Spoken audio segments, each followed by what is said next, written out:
পুলিশের ওপর চড়াও হয়ে আসামি ছিনিয়ে নিয়ে পালানোর অভিযোগ খোদ তৃণমূলের অঞ্চল সভাপতির বিরুদ্ধে। আর তারপরই অঞ্চল সভাপতিকে গ্রেপ্তার করল পুলিশ। ২৬-এর বিধানসভা ভোটের আগে তৃণমূল নেতার এই দুঃসাহসিক অপকর্মে বিপাকে পড়েছে তৃণমূল কংগ্রেস। পূর্ব বর্ধমান জেলার আউশগ্রামে গ্রেপ্তার তৃণমূলের অমরপুর অঞ্চলের সভাপতি গোলাম মোল্লা। বাড়ি আউশগ্রামের বেলেমাঠ গ্রামে। জানা গেছে বেশ কিছুদিন ধরেই আউশগ্রাম ২ নম্বর ব্লকের অমরপুর অঞ্চলের সভাপতি গোলাম মোল্লার সঙ্গে তৃণমূল নেতা তথা অমরপুর গ্রাম পঞ্চায়েতের প্রাক্তন প্রধান এবাদত শেখের দ্বন্দ্ব চলছিল।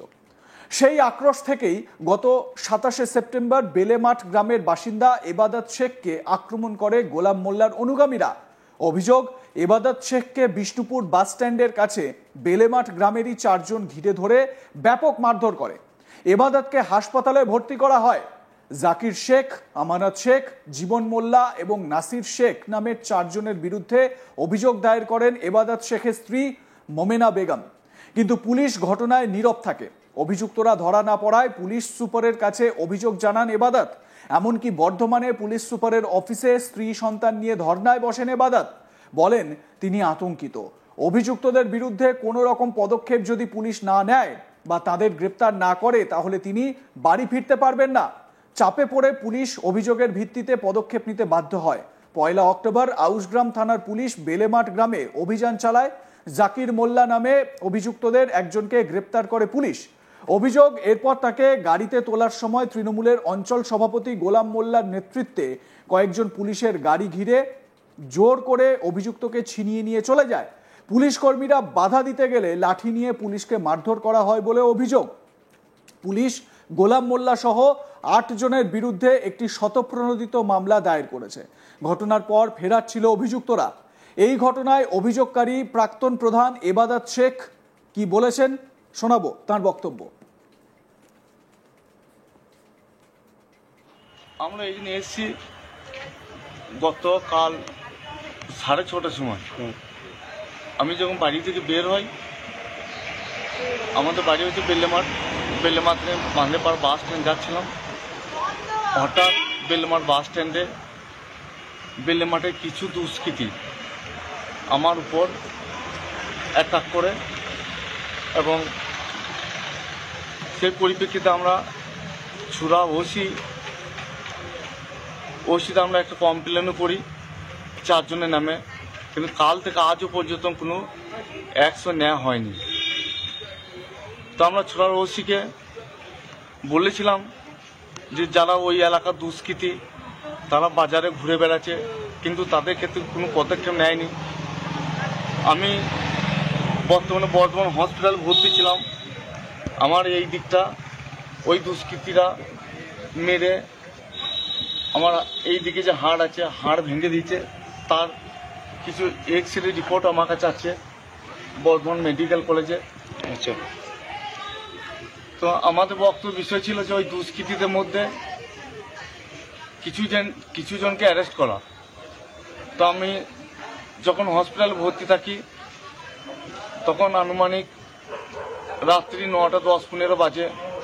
তো আমার স্ত্রীর কাছে হঠাৎ একটা ফোন আসে যে কেসটা তুলে নিতে বল, যদি কেসটা না তুলে তাহলে আজকের মধ্যেই তোদের রাতে তোর বাড়িতে বোমা মেরে তোদের বাড়ি ধুলিসাৎ করে দেবো। সেই জন্য আমি আতঙ্কে এবং ভয়ে আমার পরিবারকে নিয়ে কোনো রকম লুকিয়ে আমরা আমাদের সম্মানীয় এসপি সাহেবের অফিসের সামনে এসে দ্বারস্থ হয়েছি। এইটা যতক্ষণ না ওই দুষ্কৃতীদের অ্যারেস্ট হয়েছে আমরা ততক্ষণ দরকার হলে আজ রাতে নয় কাল সারাদিন যতদিন না অ্যারেস্ট হয়েছে আমরা এখানে থেকেই যাব। আমাদের যতক্ষণ না এসপি সাহেব বা কোনো বড় অফিসার আমাদেরকে যতক্ষণ না প্রোটেকশন দিয়েছে আমরা এখান থেকে বাড়ি যেতে পারছি না ভয়ে। কারণ দেখতে পাচ্ছেন আমার একটা ছোট বাচ্চা আছে, আমার একটা মেয়ে আছে, আমার স্ত্রী আছে। আমি কোন ভরসায় আমি বাড়ি যাব? ওখানে আমাদের ওসি আছেন, ওখানে থানা আছেন। ওনারা গতকাল ৬:৩০টায় ঘটনা এখনো পর্যন্ত একজনকে অ্যারেস্ট করেননি। সেই জন্য আমরা এসপি সাহেবের কাছে এসেছি। আমরা প্রাণে ভয়ে এসেছি যে কোনো মুহূর্তে আমার পরিবারের উপর অ্যাটাক হতে পারে, সেই জন্য আমার পরিবারকে এই যে 60-70 কিলোমিটার রাস্তা আমরা বাড়ি ভাড়া করে আমার পরিবারকে কোনো রকম লুকিয়ে এখানে প্রাণে ভয়ে নিয়ে এসে আমরা এই এসপি অফিসে গেটের সামনে বসে আছি। এই ঘটনায় বিরোধী দল বিজেপি তারা স্বাভাবিকভাবেই তৃণমূলের দিকেই অভিযোগ তুলছে। শান্তরূপ দে বিজেপি মুখপাত্র এই বিষয়ে কি বলেছেন শুনুন। তৃণমূলের সঙ্গে কতগুলো শব্দ একবারে পরস্পরভাবে জড়িত থাকে সবসময়। তৃণমূল মানেই দুর্নীতি, তৃণমূল মানেই গোষ্ঠীকন্দল। আর এই তৃণমূলের গোষ্ঠীকন্দল পাড়ায় পাড়ায়, জেলায় জেলায়, প্রত্যেকটা জায়গায় নতুন কোনো ঘটনা নয়। যবে থেকে তৃণমূল ক্ষমতা এসছে তবে থেকেই সাধারণ মানুষ, পশ্চিমবাংলার জনগণ এটা জেনে গেছে। আর রইল বাকি এই পুলিশ প্রশাসনের কথা। পুলিশ প্রশাসনকে কাজ করতে দেয়নি, কাকে অ্যারেস্ট করতে গেছে, নিজেদের মধ্যে গোষ্ঠীকন্দল হচ্ছে। আসলে এটাও একটা গোষ্ঠীকন্দল, কারণ পুলিশ প্রশাসন তৃণমূলেরই ঊর্ধ্বধারী তৃণমূল কর্মী। আর পুলিশ প্রশাসন কি বাচ্চা ছেলে, দুগ্ধপোষ্য শিশু? ওদের কাছ থেকে ওদের কাজ করতে দিচ্ছে না, ওদের কাছ থেকে অপরাধীকে ছিনিয়ে নিয়ে চলে যাচ্ছে। যত সব মানে এই ধরনের অপরাধ জগতের সঙ্গে আপোষ পুলিশ প্রশাসন বারবার তৃণমূলের সঙ্গেই করে থাকে। তার কারণ কি, যখন বিরোধী দল ভারতীয় জনতা পার্টি বা অন্যান্য যে রাজনৈতিক দলগুলি আছে তারা যখন পশ্চিমবঙ্গে কোনো রাজনৈতিক কর্মকলাপ করতে যায় তখন পুলিশের র্যাব, লাঠিচার্জ, বড় বড় মানে অফিসাররা সব রাস্তায় নেমে পড়েন, তখন পুলিশের অতি সক্রিয়তা দেখা যায়। আর যখন অপরাধীদের ধরার কথা আসে, যখন তৃণমূল কংগ্রেসের দুষ্কৃতীদের মানে ধরার কথা আছে, তখনই পুলিশ একবারে দুগ্ধপোষ্য শিশু হয়ে যায়। সুতরাং এই পুলিশের কাছ থেকে ছিনিয়ে নেওয়া, এই শতপ্রণীত পুরোটাই হচ্ছে নিজেদের মধ্যে গোষ্ঠীকন্দল। কারণ পুলিশ হচ্ছে তৃণমূলের সি টিমে পরিণত হয়ে গেছে, তৃণমূলের এ টিম, বি টিম আর সি টিম। সুতরাং তিনটে গোষ্ঠীর মধ্যে গোষ্ঠীকন্দল, এই হচ্ছে জলজ্যান্ত উদাহরণ এই ঘটনার। সুতরাং এইরকম ঘটনা গোটা পশ্চিমবঙ্গ জুড়ে আগামী 2026-এর বিধানসভা নির্বাচন অনুযায়ী পশ্চিমবঙ্গের মানুষ এইরকম প্রশাসনিক গিমিক দেখুক। কারণ 2026-এর নির্বাচনের পর না তো এই সরকার থাকবে, না তো এই পুলিশ প্রশাসনে এইরকম নিকাম্বা যারা প্রশাসক হিসেবে বসে আছে তারা থাকবে।